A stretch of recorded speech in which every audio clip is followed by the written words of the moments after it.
potentially hundreds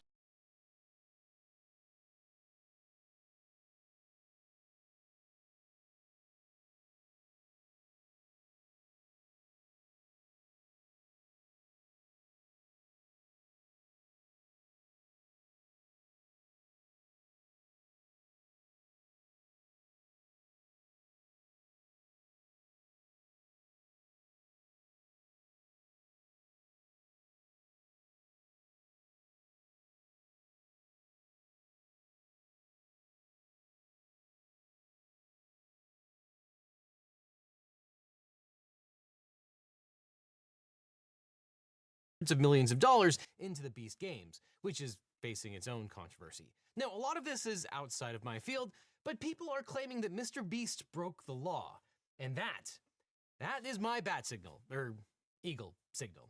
From Feastables to the Beast games, he can do it all. Or can he? An ex-employee is making waves by claiming that everything about Mr. Beast's empire is fake. If what we did was scripted, holy shit, this stuff would be easy to pump out. Have you ever faked a video?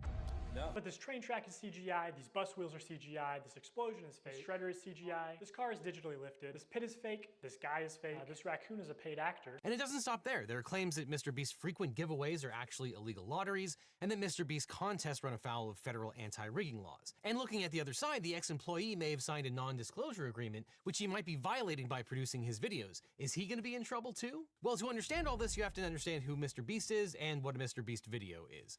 Well, Mr. Beast, whose real name is Jimmy Donaldson, is known for his elaborate and philanthropic videos. His videos often feature massive challenges, expensive stunts, and big giveaways. Mr. Beast has over 300 million subscribers, and he's expanded his empire to candy bars and to cheeseburgers, and will soon host a game show on Amazon Prime. And now an ex-employee claims that Mr. Beast fakes his videos and runs illegal lotteries. The man, who goes by Dogpack404 on Twitter, alleged that Mr. Beast's company engaged in fake giveaways, rigged videos, ran illegal lotteries, and sold fake signatures. Though according to Chucky Appleby, who runs Mr. Beast's Ideas and Thumbnails team, the man worked for Mr. Beast for less than a month before he was fired for erratic behavior. But the former worker started a YouTube channel and produced a video alleging that Mr. Beast runs illegal lotteries. And obviously, I'm not a lawyer, so I'm just going to show you the law and then show you irrefutable evidence of what's being done, and you can make your own conclusions. The FTC defines a lottery as containing 3 elements. And here he's mostly correct about the legal elements of a lottery. This varies state by state, but most jurisdictions define a lottery as having 3 elements: consideration, which is payment to participate; a prize, which must be something of value; and chance, which means that the winner is determined by luck. If all 3 of these elements are present and the lottery is not regulated, it is likely illegal, because lotteries in the United States are exclusively run by the government. Now, this is in contrast to what I'll generally call a contest, which is not based on chance so much as skill or intellect. And that's why it's generally legal to have a prize for a contest, even when there's an entry fee, because it's not based on chance and therefore does not constitute a lottery. Lotteries are distinct from sweepstakes and raffles, which are illegal. Sweepstakes are games where a person is chosen randomly to win a prize, and sweepstakes participants do not give consideration to enter. Now, we'll talk more about this in a second, but the reason a sweepstakes is generally allowable in the context of buying something to enter is that there is an option to enter the same sweepstakes without a purchase necessary. And a raffle is an activity in which people buy tickets with different numbers, some of which are later chosen to win prizes, that's organized in order to make money for a good social purpose. And raffles are generally only legal when they're conducted by non-profits. So let's go back to the video that people are claiming is an illegal lottery. During a 2020 livestream, the Mr. Beast crew sold limited edition t-shirts that cost $42. The sign in the background says, "Buy a shirt and I'll sign it." For those of you who are just joining, if you buy one of our limited edition 40 mil special shirts, we're celebrating 40 million subscribers with a really big video, then we will sign that shirt, and some of them will get random prizes like this. So the parameters of the offer were that a fan buys an autographed t-shirt and they get the possibility of winning a prize. The winners were supposed to be chosen randomly at different intervals, but Mr. Beast changed the rules of the giveaway midstream. They would say something like, buy in the next 5 minutes for a chance to win. And then 7 minutes later go, actually, the newest order in 30 seconds is going to win. Dogpack says that during the 6-hour livestream, Mr. Beast offered 46 illegal lotteries with a retail value of over $47,000. Now, typically when you review the terms and conditions of a giveaway like this one, the first disclaimer you'll see is the statement, "No purchase necessary." That's how you get around the lottery rules. You offer people a way to participate in the sweepstakes without having to purchase anything.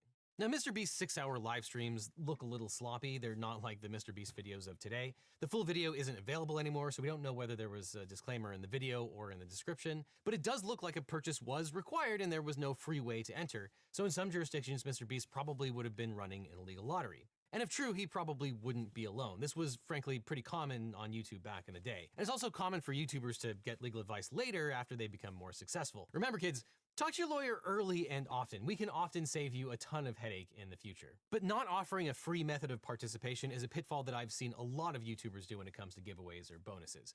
It's so common, in fact, that a very large YouTuber, Captain Sparkles, even admitted to doing the same thing while he was talking about this MrBeast situation.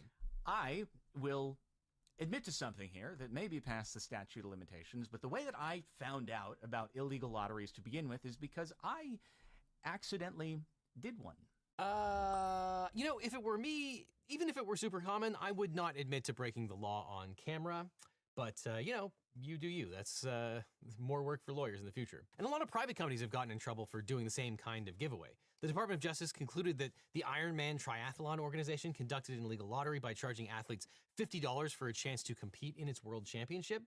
So the World Triathlon Corp, which runs Ironman, also encouraged people to pay an additional $50 to purchase memberships in a club that would increase their chances of getting into the championship race. They didn't offer a refund to people whose entries weren't chosen and gave them no future credit towards registration for those that were chosen. And the company ran this promotion for decades, between 1983 and 2015. But as a result, the company agreed to forfeit the $2.76 million that they had collected and cease the lottery practice, though it denied any wrongdoing. Now, there is one more interesting wrinkle when it comes to MrBeast potentially engaging in illegal lottery. Now, we talked about the different elements of a lottery. You have to have the element of chance, there has to be a prize, but also the people looking to participate in the lottery have to offer consideration. Now, consideration for the purposes of lotteries is often construed narrowly. It does not need to include money. If a person has to make an effort to register, this can constitute consideration under the law. So for example, if you pay $42 for a t-shirt in exchange for the chance to win a prize, you've definitely provided consideration. And likewise, if you have to complete a long survey or make several trips to the store, many regulatory authorities also say that you've made a significant effort to get into a lottery. But not everything qualifies as consideration. If you mail a postcard to enter into a contest, the 50-cent postage does not count as consideration in most jurisdictions. So in another one of MrBeast's giveaways, he purchased 1,000 Samsung phones and gave them away randomly to people who subscribed to his channel. Now, whether this is an illegal lottery or a legal sweepstakes depends on whether the state law construes subscribing to the channel as consideration. Now, in North Carolina, where MrBeast is based, if the promotion includes a purchase, payment, or substantial effort, and it's a game of chance resulting in a prize, then it's likely an illegal lottery. If it's non-monetary consideration, the person would have to make a, quote, substantial degree of effort for it to be considered consideration. In the past, substantial effort examples include attending an all-day sales presentation or going to a scavenger hunt. But simply watching a TV program or visiting a location one time was not considered substantial effort in North Carolina. So I could definitely see a North Carolina court saying that simply pressing the subscribe button does not qualify as a substantial effort necessary to make it consideration. Now, what makes this situation even more complicated is that sometimes MrBeast videos contain both a contest and a sweepstakes. So take, for example, the video 100 Boys versus 100 Girls for $500,000. Here are the rules. I built 2 massive circles and put 100 boys in one and 100 girls in the other. And whichever circle has more people after 100 hours wins $500,000. So if any player steps on the red line, they're eliminated from the game. And during the 100 hours, MrBeast tempted the players with various offers, like giving one of the guys $10,000 for solving a Rubik's Cube. We're gonna offer the one guy in there that knows how to solve them $10,000 to leave right now. He also offered the girls a free car if they agreed to leave. If Chris scratches it, it's coming with it. You don't have to get out, but whenever you do, your brand new car's right there. Now, that video was sponsored by a company called Current, and that company offered a separate sweepstakes. Now, it looks like by the time of this video, which comes 2 years later, MrBeast either lawyered up or learned his lesson, because it seems like he knew what he was doing in this particular video, because this video allows participation in the sweepstakes without purchase. The description reads, "No purchase or payment necessary to enter or win. Void outside the US and where prohibited, etc., more legalese." So the contestants, the viewers, did not have to join Current, the video sponsor, to enter into that particular sweepstakes. It links to other terms and conditions, and people had an opportunity to review the official rules to determine how the prize would be allocated. So it looks like sometime in the last 4 years, MrBeast got his act together and started complying with anti-lottery rules. Now, obviously, if you're running an illegal lottery, you'll want a good lawyer. But if you want a great lawyer, my law firm, the Eagle Team, can help. If you've suffered a data breach, especially if you got a letter saying that your social security number had been leaked, if you were involved in a car crash or have an immigration issue or just about anything else, we can represent you or help find you the right attorney. Because it's so important to talk to a lawyer right away so you maximize your recovery and find out what your options are. So just click on the link in the description or call the phone number on screen for a free consultation with my team. Because you don't just need a legal team, you need the Eagle Team. So click on the link below. But many are conflating the old video of Mr. Beast offering a prize for buying a t-shirt, which arguably does constitute a lottery, with all Mr. Beast videos that happen to involve prizes in general. But these are very different situations, and the analysis is different too. Mr. Beast is known for giving subscribers a chance to take part in his videos, and Dogpack takes issue with this, arguing that, quote, So yeah, the random subscribers you see in challenges are actually never random. They're almost always local to Mr. Beast, and oftentimes friends and family of Mr. Beast employees, or just the employees themselves. And he highlighted some specific videos he says backs up his claims, specifically the video Boys vs. Girls for $500,000. He says the whole thing was rigged because the contestants weren't random subscribers. Let's look at this video. Not only were the results of this video completely scripted, but the contestants are not random subscribers. So many people had jobs. Oh, that contestant had to get out for her job? I guess you forgot she's your hiring manager. I actually recognize a lot of people in this video, including Jimmy's own girlfriend. Chucky Appleby acknowledged that some of the players were friends or employees.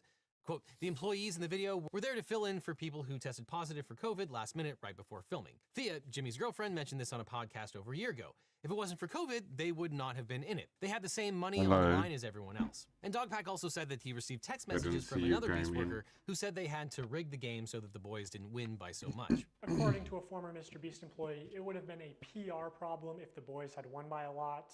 And because so many of the female contestants were Mr. Beast employees who got out immediately, production stepped in to actually make the results of the challenge closer. Now, there's absolutely nothing illegal about using friends or acquaintances in your videos.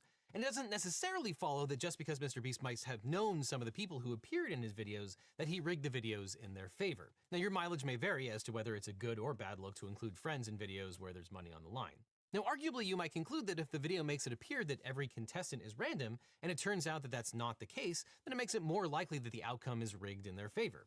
Mr. Beast, after all, might want to patronize his friends. But you might also conclude that there is no connection between the identity of the contestants and the outcome. Now, I haven't reviewed every single Mr. Beast video. I have a life. Personally, I think this is probably closer to the truth, but I can see how people might feel deceived. And as it happens, I happen to know several people who have appeared in Mr. Beast videos. Again, because he needed someone to fill in at the last second, and they happen to be nearby. In fact, you might know them, Dave the Agent and Patrick Willems. And I can tell you, the video was not rigged in their favor at all. They happened to be taking a tour of Mr. Beast's facilities and got pegged to fill in at the last moment to put an entire GameStop inside of a triangle. They actually succeeded, and they've told me that everyone was shocked that they were able to do it. Everyone's got to let go at the same time. 3, 2, 1. Everyone let go. Everyone let go. No one touching it? No one. Oh, congratulations! It was definitely not rigged or predetermined. Now, I can't speak to all Mr. Beast videos, but in at least one instance where he knew the contestants, the video was certainly not rigged. And I do know that logistically, since many of Mr. Beast's videos are filmed in his hometown of Greenville, North Carolina, it's often hard to fill all of the spots for his videos. And I also know that Mr. Beast and his team invest in hundreds or thousands of cameras, producers, and video editors to be able to record and cull through thousands of hours of footage for his videos. And my feeling is that Mr. Beast will do whatever's possible to make the most engaging and entertaining video possible. But I certainly can't speak to every video he's ever made, nor can I speak to the audience expectations of the videos that he does make. But let's say that the videos were rigged, completely manipulated, and predetermined. Would that be illegal? Dogpack alleges that Mr. Beast rigged the game so that the boys didn't win by so much. Mr. Beast changed the rules or offered different challenges throughout the 100 hours.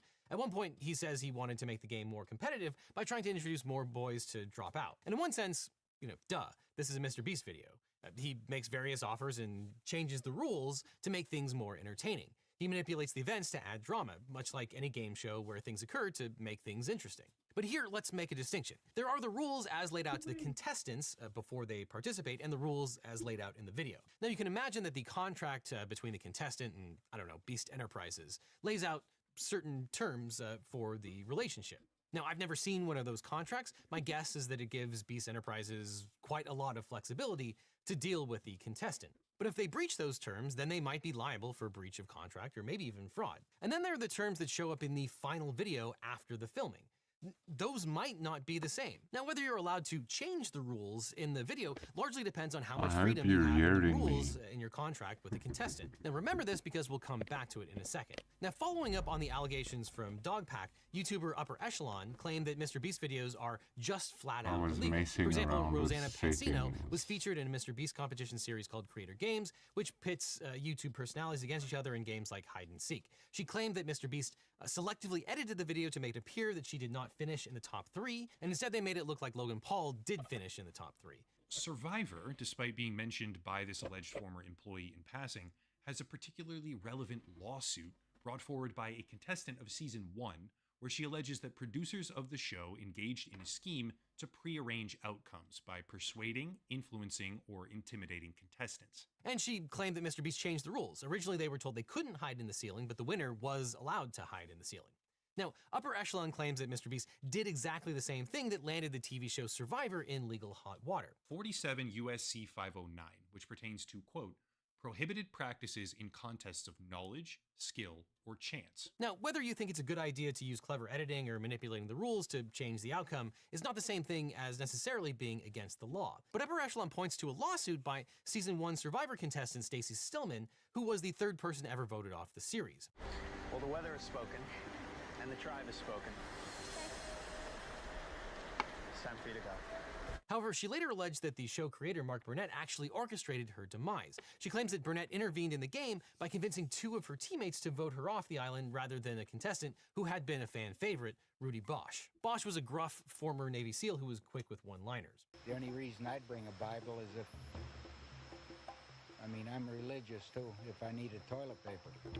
Burnett allegedly believed that Rudy was better for ratings than Stillman, and Bosch later placed third in the game. Stillman is a lawyer, so she sued for fraud, breach of contract, and unlawful business practices in violation of California Business and Professions Code 17200, with the predicate being 47 USC 509. Now, the parties settled before trial, as most lawsuits do. But the interesting thing about Stillman's complaint is that she claimed that Burnett violated 47 USC 509, which is a federal law that regulates contests that are run by TV and radio broadcasters and their sponsors. It says it shall be unlawful for any person with intent to deceive the listening or viewing public to display any contestant in a purportedly bona fide contest of intellectual knowledge or intellectual skill, any special and secret assistance whereby the outcome of such contest will be in whole or in part prearranged or predetermined, by means of persuasion, bribery, intimidation, or otherwise, to induce or cause any contestant in a purportedly bona fide contest of intellectual knowledge or intellectual skill to refrain in any manner from using or displaying his knowledge or skill in such contest whereby the outcome thereof will be in whole or in part predetermined or prearranged. Or 3, to engage in any artifice or scheme for the purpose of prearranging or predetermining in whole or in part the outcome of a purportedly bona fide contest of intellectual knowledge, intellectual skill, or chance. This is the basis for the FCC's contest rule, which provides that it's illegal to predetermine or prearrange the outcome of a contest or to broadcast a predetermined or prearranged contest. It stems from a series of quiz shows in the 1950s that were absolutely rigged. And in fact, there's a great Ray Fiennes movie about this particular situation. But the FCC requires broadcasters to disclose rules and policies applicable to their contests, including the method of entry, eligibility restrictions, entry deadlines, prize restrictions, winner selection procedures, and the value of the prize. And after analyzing this statute, Upper Echelon points to a situation in the Boys vs. Girls video that he claims runs afoul. In particular, he points to a situation where Mr. Beast tried to coax one of the boys who knew how to solve a Rubik's Cube from leaving the contest to make it more fair to the other contestants who did not know how to solve a Rubik's Cube in the Rubik's Cube's challenge. I can't personally say at what specific point in time a creator who owns a media company that is 10 or 20 times larger and more successful than mainstream broadcast television networks becomes liable under those same rules. So yeah, seems like manipulation may be in the service of predetermining the outcome. But the FCC does not regulate radio or television that is not broadcast over the airwaves. Its website even says the FCC does not regulate online content.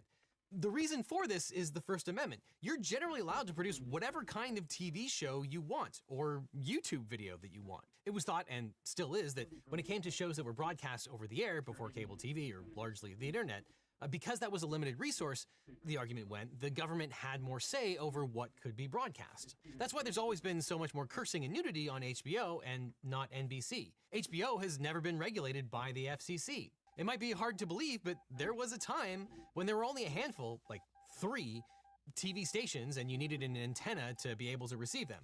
Luckily, we have evolved from this barbarity. So Upper Echelon's video incorrectly claims that Mr. Beast's video ran afoul of this law, cited in the Stillman complaint, 47 USC 509, prohibited practices in contests of knowledge, skill, or chance. Which deceived the audience, fulfilling basically every single part of this law at one time or another, from what I can tell, in my opinion, to the very letter. Yeah, that's just wrong. The law does not apply to satellite radio, the internet, or cable. Now, I don't mean to cast aspersions on this YouTuber. He's upfront about the fact that he's not a lawyer, but this is what often makes the law so difficult. You can find something that looks like it applies, but it's wildly out of context and is basically irrelevant. That's why people need lawyers. Now, ironically, a commenter to this video who claims to be a lawyer chimed in to proclaim that, quote, those laws do in fact apply to YouTube as well. I've actually dealt with it personally, and it doesn't end well for the accused. This person later says they've been a lawyer for all of 7 months and, quote, I've already seen so many cases and it's sick. Now, I saw this and it took a second. Was I wrong? Did I learn nothing in law school? That really doesn't seem accurate in the context of the US. Then I kept reading the comments from this lawyer. It's universal, all the ground need to follow is that it was broadcast live. There are exceptions, but this is pretty clear.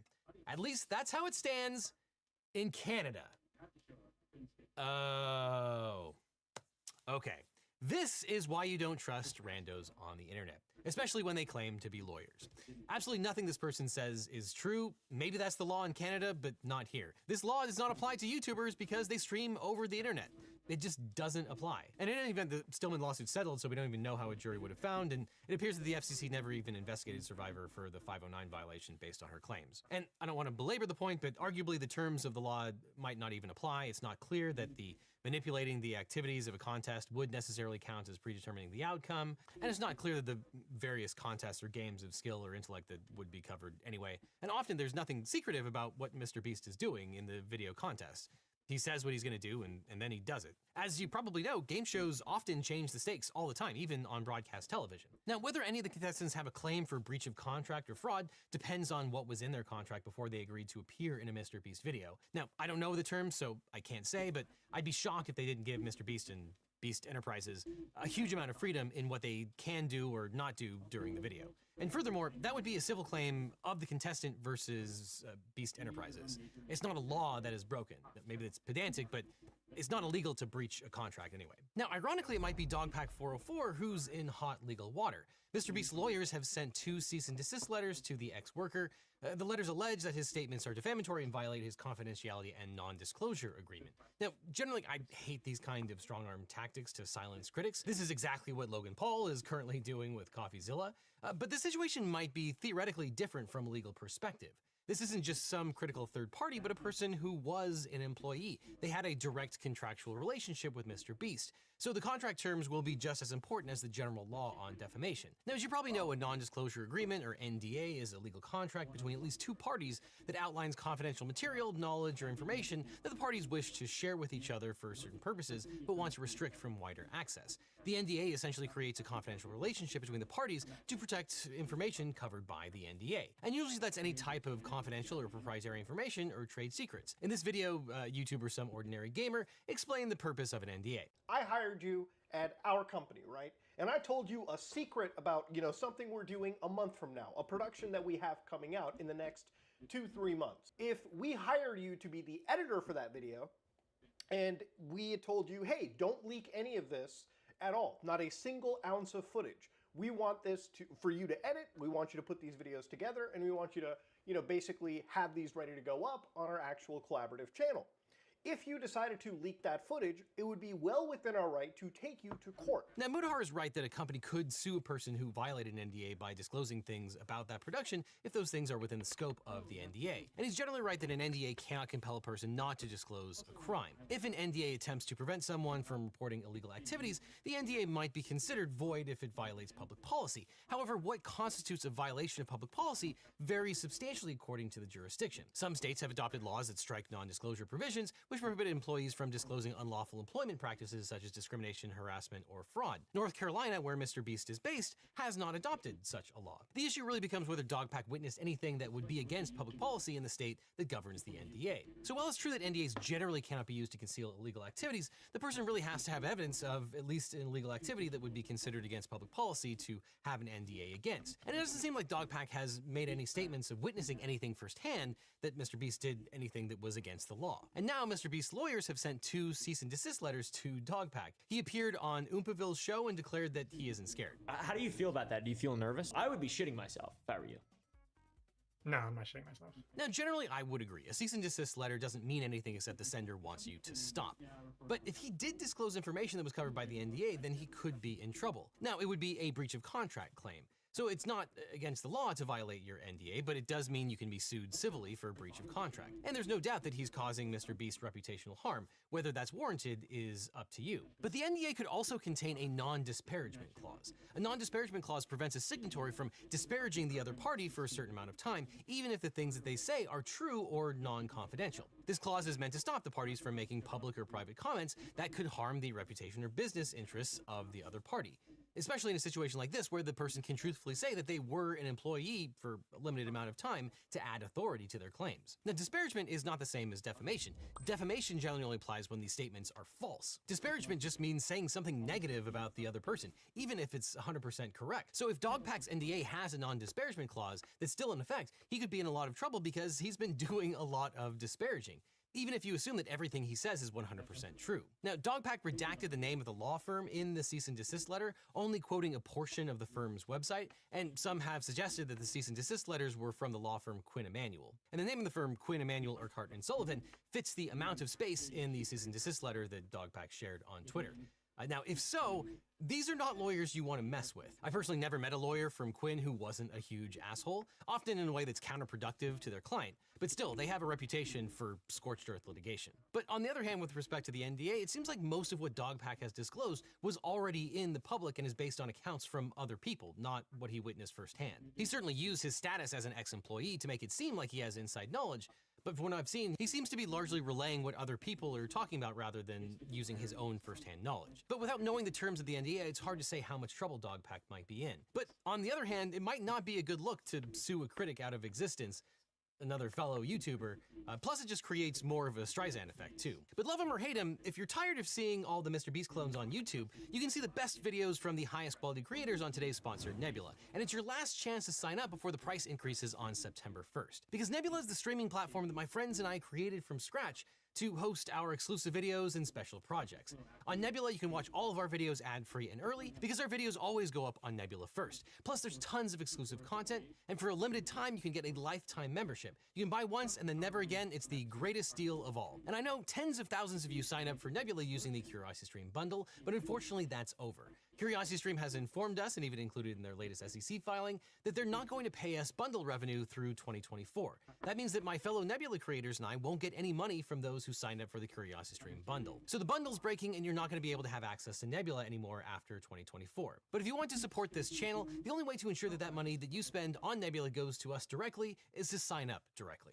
And if you're new here, Nebula includes tons of exclusive videos from me, original series from your favorite people, movies, plays, classes, and more. With favorites like Johnny Harris, Neo, Jetlag, Real Life Engineering, Real Life Lore, and your most favorite Legal Eagle. And exclusive on Nebula are getting really good. I've really been enjoying our new series Jetlag The Getaway. It's kind of like The Amazing Race, but with some of your favorite YouTube creators. And it's hilarious because the whole thing is rigged against them, but they don't know it. You can also see my exclusive feature-length documentary, Bad Law Words Good, and other exclusive content, including my full-length interview with the screenwriter of My Cousin Vinny, and my Not Safe for Work video about lawsuits that are too hot for YouTube. Because what's truly special about Nebula is that it's a creator-owned platform built by me and other YouTubers and podcasters, and because it's a subscription service, we get to work on larger, higher-budget productions than we ever could anywhere else. It's becoming the answer to the question, how do you get Hollywood-level production value without Hollywood-level BS? And for those of you that want to share everything that Nebula has to offer with your friends and family, Nebula is now offering annual gift cards. So if you sign up using the link that's on screen right now, you can give a year of Nebula to a friend for 40% off the yearly subscription. And that's a gift that you can give to yourself, by the way, because you deserve it. So get a 40% off discount for you or a friend's yearly subscription, or check out Lifetime, where for $300, you can get access to Nebula forever. We're investing in more big concept, high-octane Nebula originals, and your Lifetime subscription goes towards that investment. In a way, Lifetime is the best possible deal of all. Either way, you'll get all of my videos early and get access to exclusives and support the ambitious projects that my friends and I are working on our own streaming site. So sign up now and get you or a friend 40% off of Nebula, or get the incredible Lifetime deal by clicking on the link below. And after that, click on this box over here for more Legal Eagle, or I'll see you in court. Hey everybody, welcome back. These are some bridezillas that did the groom dirty. Naughty, naughty. My 25 male, fiance, 24 females, best friend sent me proof of her cheating at her bachelorette party. You know it's bad when the bride's best friend is exposing her. First of all, sorry for a mistake. I'm writing in a state between exhaustion and being completely drunk. As you should. As you should, bestie. So yeah, pretty common story. Met her 5 years ago at uni, fell deeply in love, and thought she was the love of my life. Story of my life. 5 years of relationship, she decided to fucking crush. I want to break my skull right now. Decided to crush. Oh my god. Okay. We were not a perfect couple, but damn, we were close. Her family liked me, and while I don't really have one, I felt so welcomed in theirs. We had projects. The first one was me buying this big, now garbage of a house near the sea, building a family on our own, on my own. I proposed to her earlier this year, and I couldn't think of a better night than this one. Why the frick she had to throw everything away like that? Yesterday morning, I woke up with a big headache from my little party with the boys, and what a surprise when I saw that my fiance's best friend sent me not one, but 5 videos.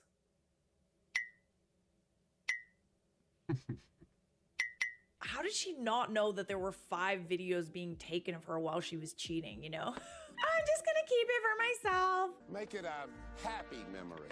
How naive I was thinking. Oh cool, they had fun. Must be some fun or embarrassing moments, lol. To summarize the 5 videos, her kissing at least 3 other guys. Oh, 3, at least 3. Oh god, it just gets worse by the second. I mean, I have a reputation to uphold. Making out really passionately with one, I mean really passionately. Licking champagne on his body, and finally her being lifted up into a room and a lot of noises from behind the door. Okay, that's how you get a video of her without her knowing. She was probably so into it, she didn't even realize there were videos being taken. I just would like to say that we don't claim her. Like, you say that this is like a common story. Maybe you just meant the uni part. This is not common. Right, a nickel. My friends are still with me, as dumbfounded as I am. I guess she slept most of yesterday because I had the first text last night and a crap ton of them, plus calls this morning. I only asked her yesterday to tell me the truth, and she played like nothing happened. Oh yeah. Doesn't look good for you, buddy. Doesn't look good. I mean, depends on how you look at it though, because would you really want to be in a relationship who would do this and lie about it? Do this from like at all, but then lie about it. I have a theory where people that like openly cheat like this, especially to this degree, just don't want to be in a relationship with that person or at all. And they're looking for a way to like sabotage it. I can't, I swear to God, it's crushing my mind. You could do so, She's just begging on text for me to pick up, saying it's not what I think. How cliche, right? Even her best friend is trying and told me we need to talk. You gotta talk to that best friend. Wrong number. I'm glad that she's not sticking with the girl code. That's not even girl code though. Like, that's when I'm referring to girl code, I think of like bro code, you know, like it's like they're all in on it and they'll let each other cheat and they won't ever tell the girlfriends, etc. I don't think girl code is the same thing as bro code, but even the best friend is like, dude, you gotta get out. I picked up just once. I told her I know about the guy, and bam, blank silence. Then sobbing and crying, telling me to meet to talk and explain because it's not what it looks like. Before I hung up and turned off my phone, I'm sorry, what does it look like then? Because there are videos that definitely look like it. I was practicing. There's video evidence. It's not what it looks like. It kind of is. TBH. What were you doing in that room with all those noises going on? Jumping up and down on the bed. Even asking me who was the B word that sent me the vids. I love it when they're more angry about being found out. Who said that? Who told you that? Who didn't keep my secret? Who eats my banana pudding cup? That's how you know you caught a cheater, because if they're more upset about who told you the truth, tells you something. Guys, I really thought I could have my own family. Oh, you can, babe. You can, just not with that one. It was hard growing in foster. I guess I only have my bros and my job left. Bros before, right? Listen, I know it's gonna be hard to think of women in a favorable light, but not all of us are like this, okay? Look at the best friend. The fact that her best friend wanted to tell you what was going on, like she put her friendship on the line to tell you the truth about what was happening. And not only that, give you proof of what was happening. That is a testament to the fact that not all women are like your fiance here. Some of us have morals, okay? I guess I need some outside advice. Maybe it wasn't what it looked like like, but hard to believe that BS. I mean, you could hear her out, but the fact that she like lied to begin with is not a good sign. Like, I'm sorry, but you can't marry this person. Like, you just can't. You can still have the family. You can still have your dream life, just not with her. Edit. Also, for all the people telling me to get with her best friend, it's it's not my priority right now. Fiance contacted me again and offered me to monitor all her accounts, not drinking or going out without me, etc. I mean, it's a little late for that. That's an odd solution. I just feel like maybe this isn't the first time, you know? I really feel like this was the first time that maybe the best friend had proof, but maybe it wasn't the first time, because it's like, oh, this happens when I'm drunk. Oh, it happens when I go out without you. Why is that a solution? OP says, I'm not a freaking jail guard. It will be my last update on this. I won't post anymore and mostly will delete the account later. It's so bizarre when cheaters do this. I fricked someone else. Now to keep the life I want, you have to do more work keeping an eye on me. It's kind of like people that fuck up and they're like, let's go to therapy. Come to therapy with me. No, I will not go to therapy with you. Why do I have to dedicate time to you? Because you fucked up.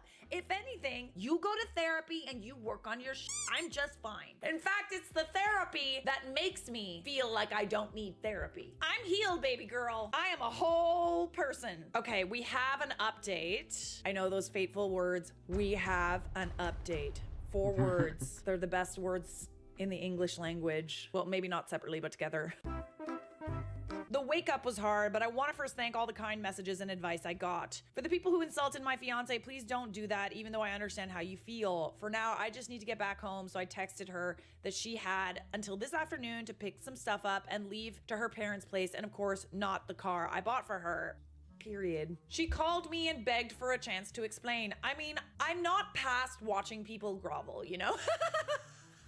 So there was crying, a guilt trip that I'm not believing her over someone I don't really know. I mean, it's not like a he said, she said kind of situation. It was like video proof. Telling me nothing happened in the room, the kissing was all she did. Do you think I'm stupid? Convenient that the only thing there isn't a video of is something that she's refuting happened. Plausible deniability.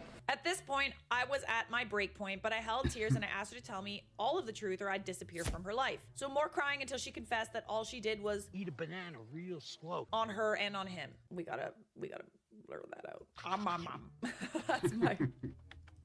Cause there's kids watching. Christine channel.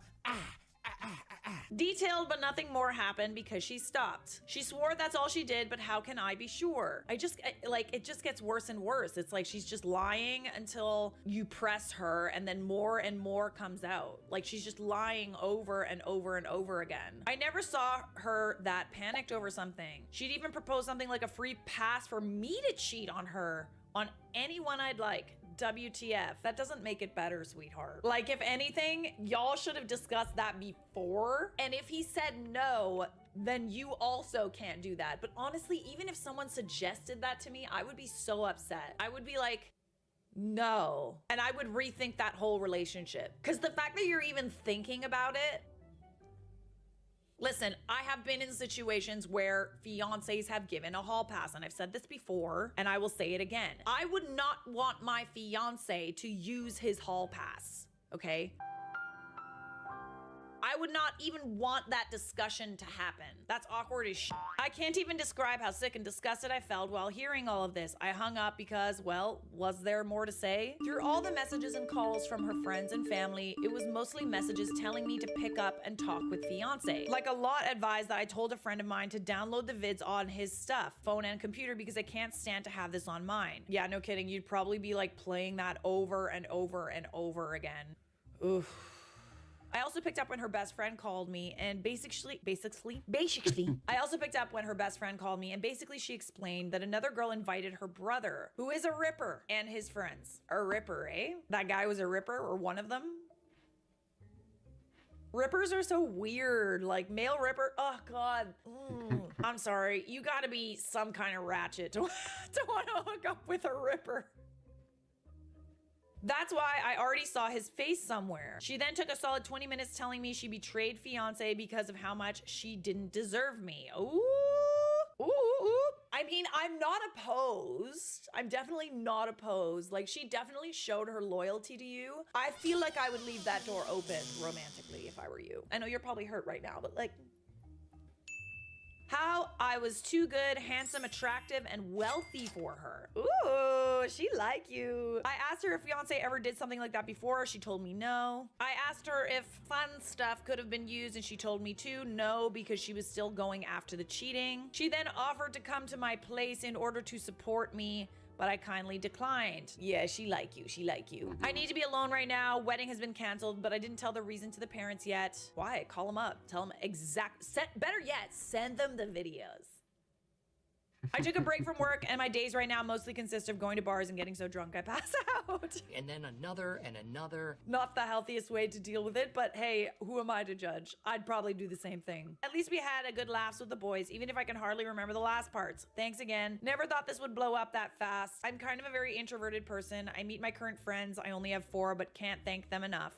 Through my fiance. Ooh, sounds like she lost her fiance and her friend group all at once. Honestly though, if you found out that your friend was cheating, like I would not want to be friends with that person either. Kind of leaves a sour taste in your mouth, doesn't it? Did you slip on a banana peel too? She was the popular type in uni, while all I did was study and play basketball. She was my first relationship, my first time, my first everything. Oh, that's so hard. That's so hard.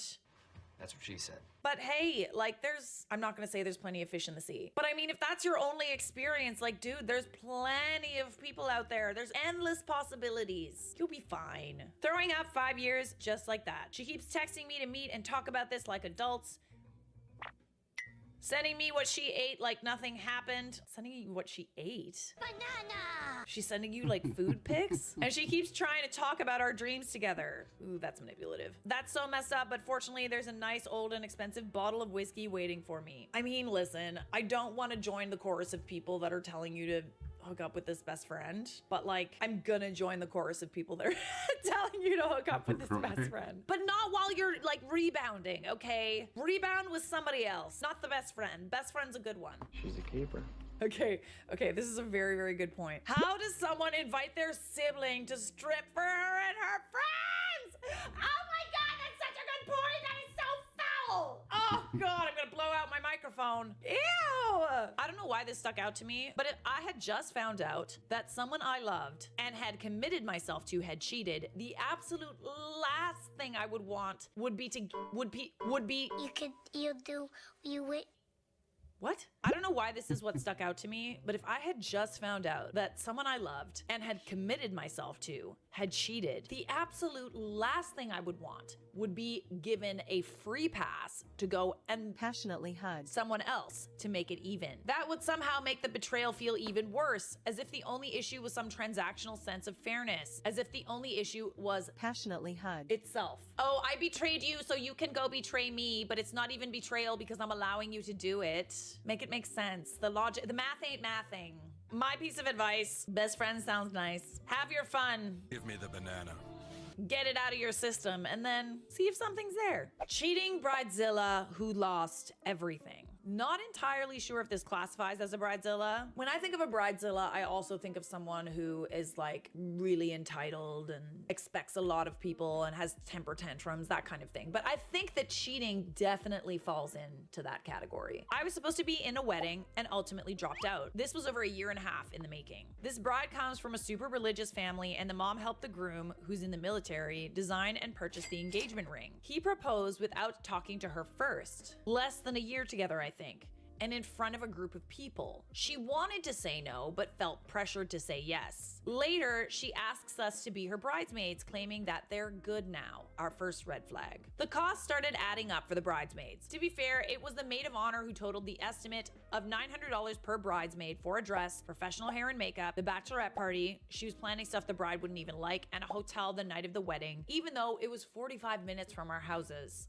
Okay. After we couldn't reason with the maid of honor, most bridesmaids were college students and the maid of honor said, just save $20 a week from now until the wedding. We decided to talk to the bride at an upcoming party. If you have like a safe ride home, that's my only concern with like after a wedding, you go home. There will be drinking at weddings. Obviously take an Uber. And that's why I think a lot of people end up staying overnight because everybody drinking. Everybody getting a little litty. You know what I'm saying? Litty titty. But realistically, 45 minutes away, can't decide if an Uber would be cheaper. Maybe if you shared it. This is where it gets fun. We suspected the bride was cheating on her fiance. At the party, she ended up cheating with her ex, and we all saw it. Many people tried to talk to her about it, but she didn't think her fiance needed to know. She even later made up a story that her fiance was cheating on her. This was false as far as we know. Yeah, she was just trying to make it seem less bad. Oh, well, he cheated on me, so I cheated on him. That's not how this works. This went on for a bit before we were one by one backing out of the party and later RSVP'd no to the wedding. Ooh, well, she definitely knows where you stand. Turns out a few nights before the wedding, the bride got wasted and was complaining to her fiance's sister that he said she doesn't give as good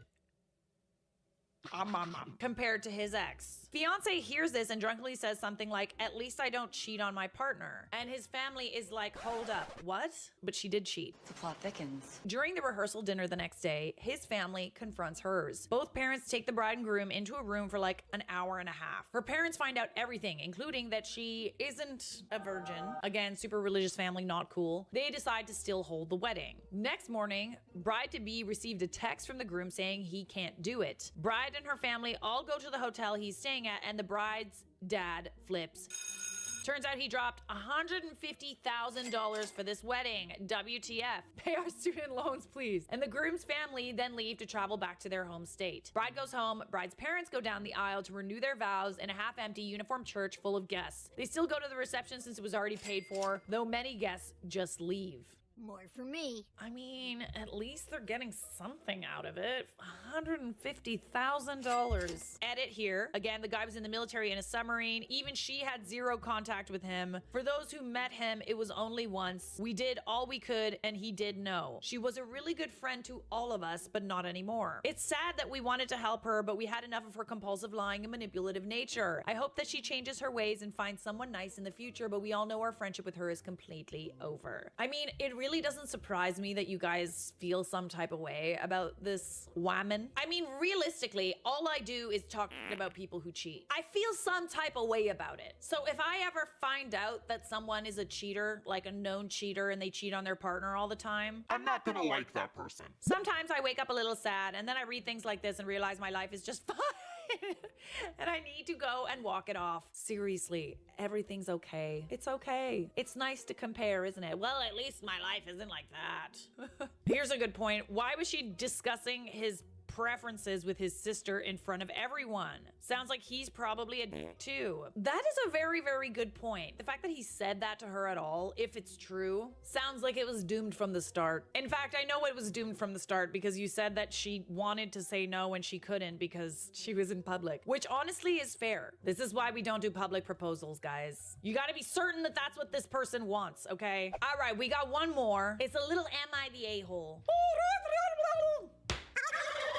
So we're gonna have to blur out some of this, but I think it's an important discussion to have because I feel like there's definitely like a double standard when it comes to the rippers and bachelor and bachelorette parties. Am I the a-hole for leaving my fiance after I learned there were rippers at her bachelorette party? For those that don't know what I'm referring to when I say ripper, maybe that's just a really Canadian way of saying it. A saucy dancer, a saucy little dancer. I, 29 male, and my ex-fiance, 29 female, were together for 5 years. We should have been married now in the normal conditions, but I broke up with her and canceled the wedding 2 days before it because they invited male spicy dancers to her bachelorette party. I'm personally not a fan of these parties, but reluctantly agreed after both groom and bride side confirmed we would keep it simple. I told my ex-fiance I'm not comfortable with saucy dancers or other kinds of crazy things. She agreed. All right, you express the boundary, you're not okay with it. Some people are and some people are not.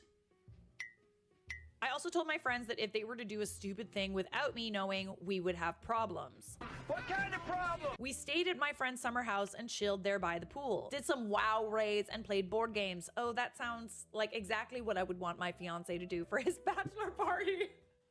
Yeah, we're just gonna Have a bro fest up at the Cotty. To a night we'll never remember. My ex-fiance and her friends went to a restaurant, then rented an Airbnb. There was no problem during the night, and the next day I asked how things went. She and her close friend said it was really chill and good. We returned to the city center after that. I encountered another bridesmaid that day when I was shopping for a bracelet for my ex-fiance for her upcoming birthday. I asked that girl, how is everything, as we were in the same department at college, but rarely talk now. She's closer with my fiance than me. She said, it's going good. Last night was crazy with all the ***ers.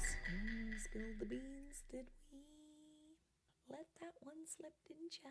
After saying that she looked uncomfortable, I asked her about the details, but she was not willing to tell much. I think she realized she should not have talked about it. I laughed, said goodbye, and left. I confronted my fiance, and she seemed surprised about it. She was denying it first, then told me nothing crazy happened, and one of her bridesmaids invited rippers. I will say that sometimes bridesmaids do that without the bride knowing. I've been involved in a couple different bachelorette parties, and we've brought it up in like the group chats where the bride was not involved. It's not the kind of ripper that you would think is like attractive. It's more of like a funny ripper. We talked about it, and then we kind of just decided that her fiance would have been really uncomfortable with it, and she would have been uncomfortable with it, so it just wasn't a good idea, and we decided against it. If you want to hear my first and only experience at the Saucy Dance Club for women, stick around to the end of the video. I reminded her that it was a strict boundary for me. I asked about the details, but she said there was nothing much with the dancers,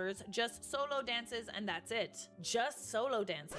That's kind of like the worst thing that can happen. I told her I needed some time to think. Almost all of the bridesmaids messaged me, ensuring nothing happened when I was on my way back home. Definitely not coordinated. Okay, listen, as bridesmaids, as friends of the bride, if the bride has said something to the effect of the groom is not comfortable with dancers, same goes for the dudes having their bachelor parties. It is up to us to like respect their wishes, okay? We can't be inviting people just because, oh, it'll be so funny, blah, blah, blah. No, at the end of the day, if the spouse is gonna be uncomfortable, like we can key in the group chat about it, but like, we're not gonna do it, okay? Things happen after that, but in the end, I decided to break up and cancel the wedding. I lost some money since it was only 2 days before the wedding. Things are not cool right now. My head is messed up, I get criticism from everyone and had no idea about what to do. My sister told me to see a therapist to process my thoughts and feelings. That's what I'll do. Some mutuals suggested I reconsider things and stop being so whiny about such a small thing. I don't think it's such a small thing, especially when they all tried to hide it from me. And that's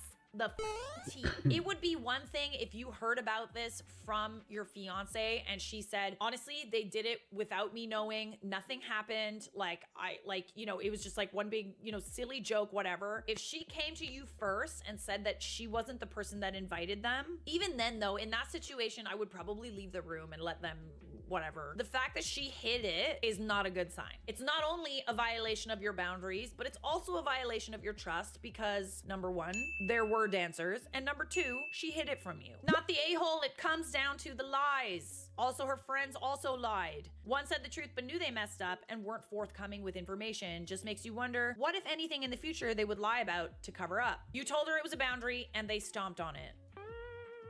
She violated your trust. You both agreed, no dancers. She had dancers. It doesn't matter who made the arrangement. She could have told them to leave, literally. I mean, yeah, they're gonna have to probably still pay for them, but like, leave. The moment she saw that happening, she should have been like, honestly, my fiance's not okay with this. I'm gonna have to ask you to go. It's as simple as that. Then when you knew, she lied, and then she doubled down and initially denied it. She stretched the violation of your trust further. Not a good way to start a marriage. I mean, if your wedding was in 2 days after this, like, there's like literally no way. There's literally no way. I will be honest, there is a bit of a double standard here because it goes both ways, all right? I personally find all of that gross, but there's something about like the male dancers that's just silly. Like I just find it so like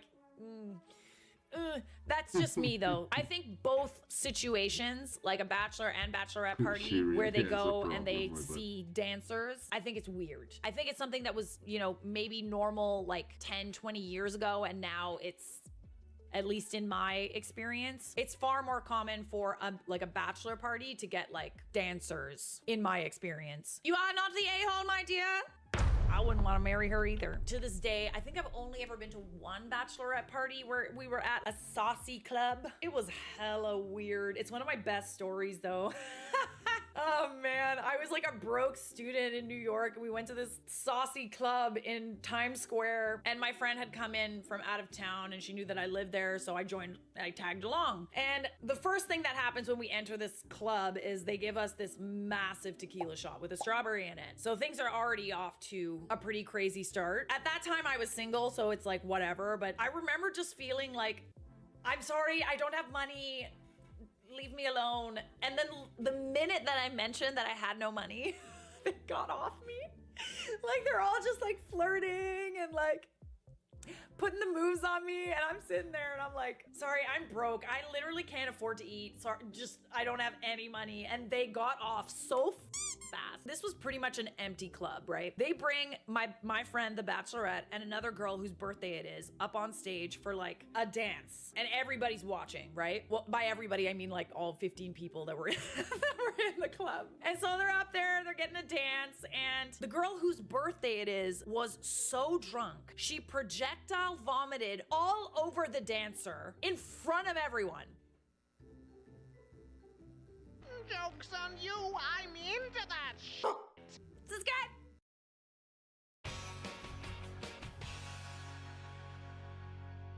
We're going to dive straight in with our main story tonight, the 2024 election. It's probably one of the last stories you want us to cover right now, below hippo hemorrhoids, but above your parents' sex life. Long story short, they tried wheelbarrow. That's how your dad hurt his hip.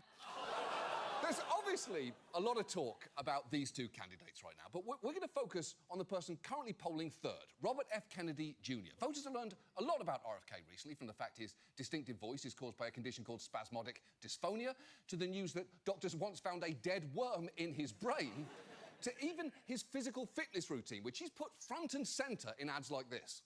I go to the gym every day. I hike every day.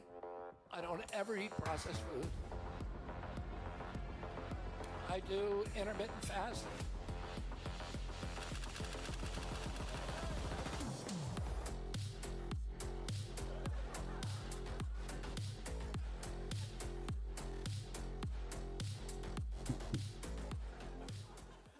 Cool. To be honest, that looks less like a campaign ad and more like the dating profile of a guy who just lost custody. And while it's a bit weird to be working out in jeans from one jock to another, I get it. You got to put in the time and work to get our kind of body, right? Around the gym, I'm known as John Oliver Esquire because I always have permission to approach the bench. Is this HGTV? Because I'm all games. Call me the third little pig because I'm building a brick house. Kennedy's campaign has really leaned into his quirkiness, offering supporters the chance to win things like go whale watching with RFK Jr. and his wife Cheryl Hines, or win a day of falconry with RFK Jr., featuring this image of him and a falcon that looks like they're asking you to be their third. And he's attracted a broad base of supporters, with polls finding there isn't a single issue or topic that seems to unify RFK voters who can be drawn to him for all sorts of reasons. He's an honest candidate. He's very truthful. The Kennedys are really royalty in this country because they do the right thing. His family has always been into the rights for the underprivileged. He's coming to all voters and saying that if you vote for me, like you'll be able to afford to buy a house. He's anti-establishment without all the baggage. You know, he's going to restore trust and transparency to our federal institutions because he's a man of integrity, he has honor, and he's honest. Yeah, people like him for a bunch of reasons, although calling a Kennedy anti-establishment is a stretch. It's like calling the Windsors anti-hat. That's just not true. The Kennedys are the very definition of the establishment, and the Windsors are famously hat bitches. But the thing most people know about RFK is that he's often called a conspiracy theorist. It's a charge brought up so often, he was able to read off a list of insults in this ad. He's a walking, talking conspiracy theory, the New York Times. He's completely divorced from reality, The Guardian. He is vile, the White House. Being with him was the low point of my summer, Vanity Fair. He has conversations with dead people, The Guardian. I wouldn't vote for that guy either. I mean, that's pretty likeable. And kudos to Vanity Fair for not soft-pedaling it with vile or divorced from reality and instead going straight for the jugular with, this guy's vibe is so bad, it was the low point of my summer. That is genuinely so mean, and I could not respect it more. But despite that, RFK is currently polling around 6%, and in some crucial swing states like Michigan, he could tip the balance, especially given, as of taping, Trump and Harris are neck and neck there, and RFK is polling close to 7%. And to quote absolutely nobody from Hillary's 2016 campaign, we should be worried about Michigan. So if he is this popular and has the potential to have this much influence, tonight let's talk about RFK Jr. Let's start with the obvious. He is, first and foremost, a Kennedy. His uncle JFK was the 35th president who, as history buffs may know, was assassinated in 1963. 5 years later, his dad was also assassinated when Kennedy was just 14 years old. In his teens and 20s, he struggled with drug addiction, but in 1983, he got sober and soon became the chief prosecuting attorney for what would become the environmentalist group Riverkeeper, kicking off a career doing some genuinely laudable work, railing against fracking, Hudson River pollution, and greedy corporations poisoning natural resources. That is why New York Magazine called him the Kennedy who matters, and Time named him a hero for the planet. And as a candidate, he's tried to tap into the liberal credibility that his work got back then. He's promised to be the greatest environmental president in American history and has talked about a bunch of things that we've covered, like so-called forever chemicals or PFAS and the proliferation of microplastics. You know, all the fun stuff that you expect from our comedy show, which at this point should probably be called You Have Already Been Poisoned with the Duolingo Owl's Biological Uncle. And it's not just that. He's also proposed raising the minimum wage to $15 and making student debt dischargeable via bankruptcy. And if I ended this piece right now, it'd honestly be a pretty good ad for RFK Jr. But unfortunately, there's a lot more to say. And let's start with his other policy proposals, because some are, to put it mildly, underbaked.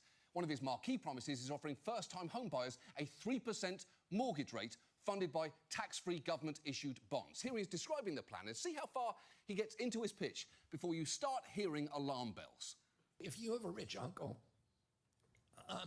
who will co-sign your mortgage, you can get a much better rate. I'm going to give everybody a rich uncle, all these young people, which is Uncle Sam, which is going to guarantee your mortgage, so it'll allow you to get that 3% rate. And if you default on it, you know, we will inherit, the federal government will inherit. This is how Freddie Mac and Fannie Mae operated. Right, he's suggesting giving low-interest home loans to buyers with bad credit, guaranteed by Fannie and Freddie, an idea with no bad historical precedents whatsoever. And if you're wondering, doesn't that guy remember 2008? I don't know, but I should point out they didn't find the worm until 2010, so he might actually have an amazing excuse there. But not fully thinking through policies is just the beginning here, because you should know RFK is also a lot more right-wing on certain issues than you might assume. On immigration, he's endorsed Trump's Remain in Mexico policy and pledged to finish the wall. And on Gaza, he's repeatedly opposed a ceasefire deal, compared the war there to the denazification of Germany, and called Palestinians arguably the most pampered people by international aid organizations in the history of the world. And it seems you can say any stupid thing if you just put the word arguably in front of it. Arguably, Boeing is having a great year. I mean, it isn't, but you could argue it and then lose that fucking argument. But it's not just policy where Kennedy might not be who you want him to be. He's also admitted to flying on Epstein's private jet, and when asked about that on a podcast, gave an answer so honest, the host seemed to feel the need to try and rescue him. Give the context, obviously, to the Epstein thing, because you basically got out ahead of the... So first of all, I'm in New York for most of my life. Yeah. So, you run into everybody in New York. I mean, I knew Harvey Weinstein. I knew Roger Ailes. I knew O.J. Simpson came to my house. I knew Bill Cosby came to my house. You also knew good people. Yeah, I didn't know a lot of them, but, you don't know these people are swamp creatures until all this stuff comes out. I mean, sure, but that's still a who's who of 90s murderers and sex offenders there. And while there are lots of things you can shrug off with, that's just New York, I'm not sure this is one of them. Rats? That's just New York. Dragging your clothing 4 blocks once a week? That's just New York. One person in your subway car talking about Jesus and another doing flips, and eventually the one doing flips accidentally kicks the one talking about Jesus? That's just New York. But having a Rolodex that turns out to be part sex offender registry, That is a you problem, Bobby. Leave the rest of us out of it. And in other personal stories, he comes off even worse. Just last month, a Vanity Fair article revealed that a former babysitter had accused him of sexual assault. And that is something you'd expect he'd have a strong denial for. But instead, what you get is this. Listen, I've said this from the beginning. I am not a church boy. I am not running like that. I had a very, very rambunctious youth. I said in my announcement speech that I have so many skeletons in my closet that if they could all vote, I could run for king of the world. Okay. I'm sorry, first, not a church boy? If the implication is people affiliated with the church don't commit sexual assault. I see it's 4 a.m. I am going to call it a night. Just save.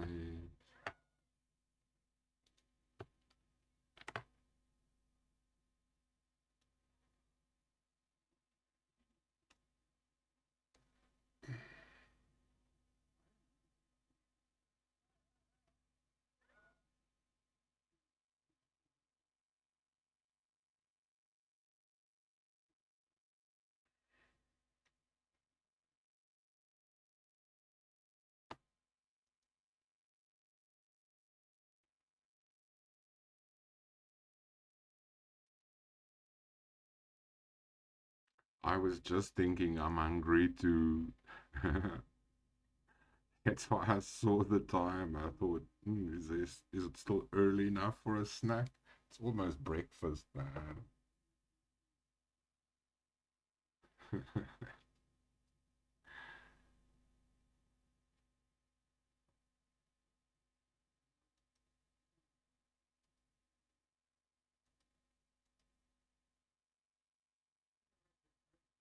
Anyway, thanks for popping in. I'll see you later and chat to you later and all those fun things. I had something before I started drawing. I'm not gonna have something again. Sleep well. See you later. Bye.